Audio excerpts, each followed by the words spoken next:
The hidden spiritual side of Einstein.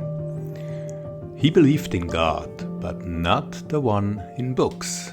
Albert Einstein, the man who gave us the theory of relativity, spent his entire life wrestling with questions that science couldn't answer. And what he discovered about spirituality, consciousness, and the nature of reality might surprise you.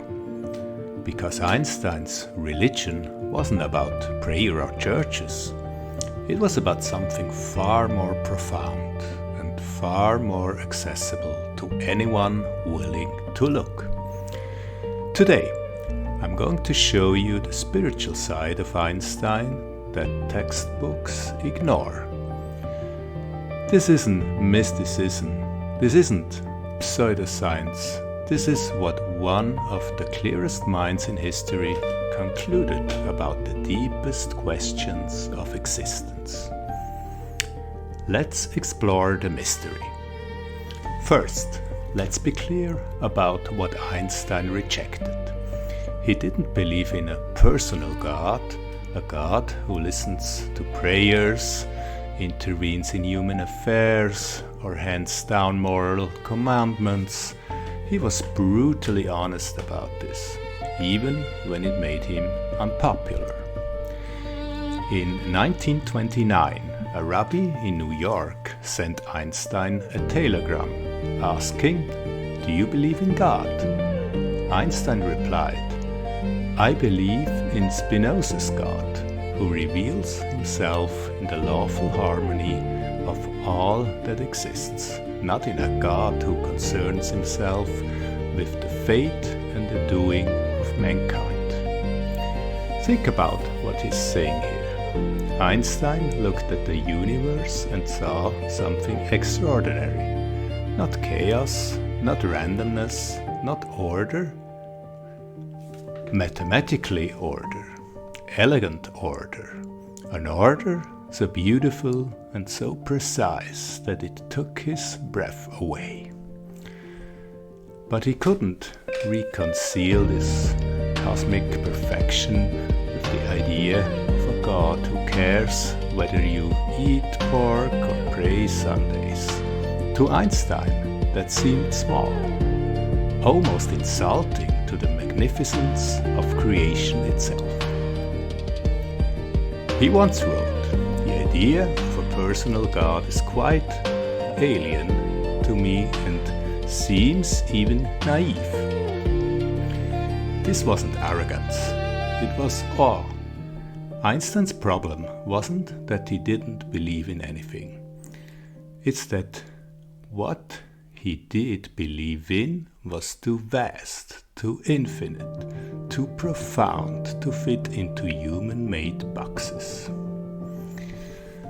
So what did Einstein believe in? He called it cosmic religious feeling. And this, he said, was the highest form of spiritual experience a human being could have. Here's how he described it. The individual feels the futility of human desires and aims and the sublimity and marvelous order which reveal themselves both in nature and in the world of thought. Let me translate that. Cosmic religious feeling is what happens when you truly grasp how small you are and how large the universe is. It's the feeling you get when you look at the stars and realize you're standing on a spinning rock hurtling through infinite space. It's the sense of wonder that strikes you when you understand what the same laws governing atoms also govern galaxies. Einstein believed this feeling was the source of all true art and science. He wrote, "A contemporary has said, not unjustly, that in this materialistic age of ours, the serious scientific workers are the only profoundly religious people." Think about what he's saying. The scientist peering through a microscope, the mathematicians solving equations at midnight, the astronomer mapping distant galaxies. These people, Einstein argued, are engaged in deeply spiritual work because they're touching the infinity. And here's the key. You don't need to be a scientist to access this feeling. You just need to be willing to look, really look, at the complexity of a flower, at the mathematical precision of a snowflake, at the fact that you're conscious at all. Einstein had this famous quote: "The most beautiful thing we can experience in the mysterious. It is the source of all true art and science." But he didn't mean mysterious like a detective novel. He meant something deeper. He meant that at the bottom of everything, beneath all our theories, all our explanations, all our understanding, there's an irreducible mystery. Why does anything exist at all? Why are the laws of physics what they are, not something else? Why is there order instead of chaos? Why is mathematics so unreasonably effective as describing reality? Einstein wrestled with these questions his entire life, and unlike many scientists, he never pretended they weren't important. He never dismissed them as unscientific or meaningless. Instead, he embraced them. He wrote, "The most incomprehensible thing about the universe is that it is comprehensible." Stop and think about that. The universe doesn't have to make sense to us. There's no law of physics requiring that human brains should be able to understand quantum mechanics or general relativity, and yet we can. Not completely, but enough to be astonished. This sense of mystery wasn't a bug in Einstein's thinking, it was a feature. It's what kept him curious until the day he died, and it's what made him spiritual without being religious. Here's the practical lesson. Don't rush to close the mystery. Don't be so quick to say, "I understand," or "That's just how it is." The questions you can't answer are often more valuable than the ones you can. They keep you humble. They keep you searching. They keep you spiritually alive. Now we get to one of Einstein's most profound spiritual insights. And it sounds like it came straight from a Buddhist monk. Einstein wrote, "A human being is part of the whole called by us universe, a part limited in time and space. He experienced himself, his thoughts and feelings as something separated from the rest, a kind of optical delusion of his consciousness." Read that again. Einstein is saying that your sense of being separate from other people, separate from nature, separate from the cosmos, is an illusion. A delusion of consciousness. He continued, "This delusion is a kind of prison for us, restricting us to our personal desires and to affection for a few persons nearest to us. Our task must be to free ourselves from this prison by widening our circle of compassion to embrace all living creatures and the whole of nature in its beauty." This isn't just poetic language. Einstein genuinely believed that the boundaries we draw between me and not me are artificial. Useful, perhaps, for survival, but ultimately false. Think about it from a physics perspective. The atoms in your body came from stars that exploded billions of years ago. The oxygen you're breathing right now was exhaled by a tree yesterday. The electrons in your neurons obey the same quantum laws as electrons in distant galaxies. Where do you actually begin and end? Einstein looked at this interconnectedness and saw it as the foundation of ethics. If we're all part of the same cosmic whole, then harming others is harming ourselves. Compassion isn't just a nice idea, it's recognition of reality. This is why Einstein was passionate about peace, about justice, about human rights. Not because a holy book told him to be, but because he understood at a deep physical and spiritual level that separation is an illusion. Einstein once said, there are only two ways to live your life. One is as though nothing is a miracle, the other is as though everything's a miracle. And he chose the second, every single day. But here's what most people miss. For Einstein, wonder wasn't passive. It wasn't just, oh, that's nice. It was an active spiritual practice. It was a discipline. It was how he stayed connected to the cosmic religious feeling we talked about earlier. He cultivated wonder deliberately. When he played his violin, he wasn't just making music. He was communing with the mathematical harmonies underlying reality. When he went sailing, he wasn't just relaxing. He was putting himself in direct contact with natural forces.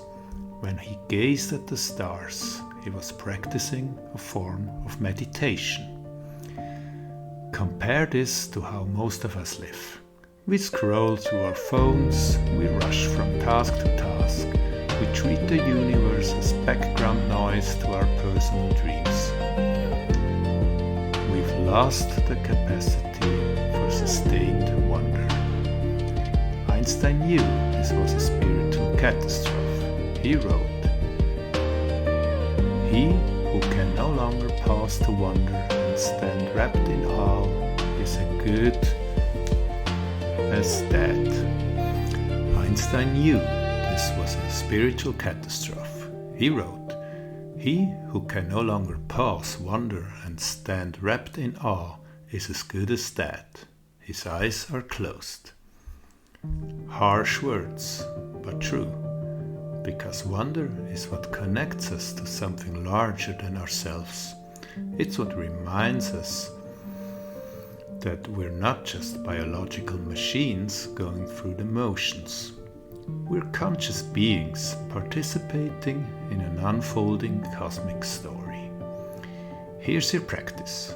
Once a day, stop. Just stop. Find something, anything, and really look at it. A leaf, your hand, the sky. Don't analyze it. Don't name it. Don't Instagram it. Just be with it. Let yourself feel small and amazed. That's Einstein's spirituality in action. The deeper Einstein went into physics, the more humble he became. He once said, "The more I learn, the more I realize how much I don't know." But this wasn't false modesty. Einstein genuinely believed that human knowledge, no matter how vast it becomes, will always be infinitesimal compared to the totality of reality. He wrote, "Our situation on this earth seems strange. Every one of us appears here involuntarily and uninvited for a short stay without knowing the why and the wherefore." Think about the spiritual wisdom in that statement. Einstein, one of the smartest humans who ever lived, is saying, "I don't know why I'm here. I don't know the ultimate purpose. I don't know the final answers.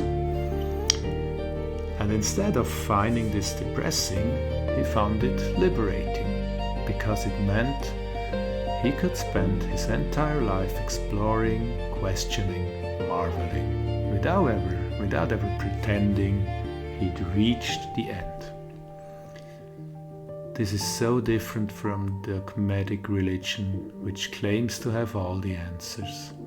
And it's different from dogmatic atheism, which claims the questions don't matter. Einstein found a third way, profound spirituality without certainty, awe without answers, faith in the mystery itself. Einstein's spirituality wasn't about belief system or sacred texts. It was about direct experience of something larger than himself. It was about cultivating wonder as a daily practice.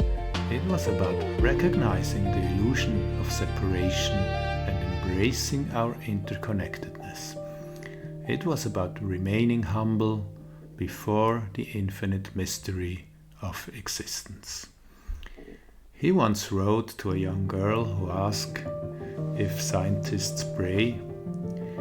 Everyone who is seriously involved in the pursuit of science becomes convinced that a spirit is manifest in the laws of the universe, a spirit vastly superior to that of man. That was Einstein's God, not a bearded man in the sky, but the breathtaking intelligence woven into the fabric of reality itself, the mathematical elegance of a sunrise, the quantum dance of particles, the fact that anything exists at all.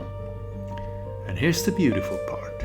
You don't need to understand physics to access this spirituality. You just need to look at the world with fresh eyes, to pause in wonder, to ask questions you can answer, to feel your smallness and your connection simultaneously. So here's my challenge.